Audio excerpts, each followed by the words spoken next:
ओ है, चलिए ठीक है, हम ऐसे खींच लिए। ए बी किसी वृत्त का व्यास है, ए बी, ओ है केंद्र, ठीक है। पी कोई बिंदु है, पी कोई बिंदु है, हम यहाँ पी कर देते हैं, ठीक है। तो हम इसको मिला भी देते हैं, इसको मिला देते हैं। अब बहुत सारे लोग बोलेंगे कि अरे सर ये स्पर्श रेखा हुआ, नहीं, स्पर्श रेखा बाहर से खींची जाती है, अंदर से कोई नहीं। ये वाला कोण कहता है कि 120 डिग्री है, ठीक है। कोण पीओ 120 डिग्री, तो कोण पीबीओ ये वाला एंगल क्या होगा? एंगल बी बराबर भाग। बस समझ रहे हैं। अब यहां पर आइए कैसे बनेगा, कितना आसानी से बन जाता है, देखिए बैठे बैठे बन जाएगा। त्रिभुज दो तरह से बनेगा, मैं इसको दोनों तरह से बता देता हूं। त्रिभुज ओ बी पी में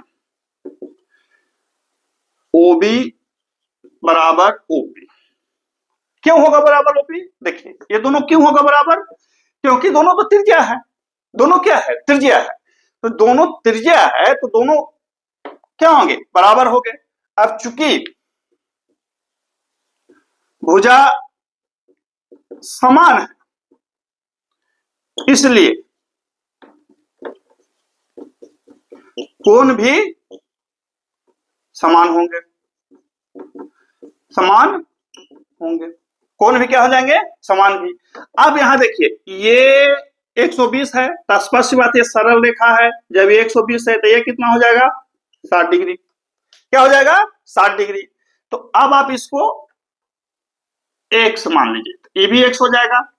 तो त्रिभुज ओ बी पी में 60 degree plus x degree plus x degree equal to कितना? 180 डिग्री। हम 180 क्यों लिखेंगे? क्योंकि किसी भी त्रिभुज के तीनों कोणों का योग क्या होता है? 180 होता है। तो 2x equal to 120 degree, x equal to 60 degree बन गया। ये नॉर्मल तरीका हुआ जो हुआ। अब देखिए एक और तरीका है, किसी भी त्रिभुज का बाह्य कोण जो, किसी भी त्रिभुज में बाह्य कोण जो होता है अंतः सम्मुख दो कोणों के योग के बराबर होता है, अंतः सम्मुख दो कोणों के योग के बराबर होता है। ट्रायंगल में जब पढ़ेंगे तो angle P plus angle B equal to 120 degree, ठीक है। बाह्य दोनों के समान होगा।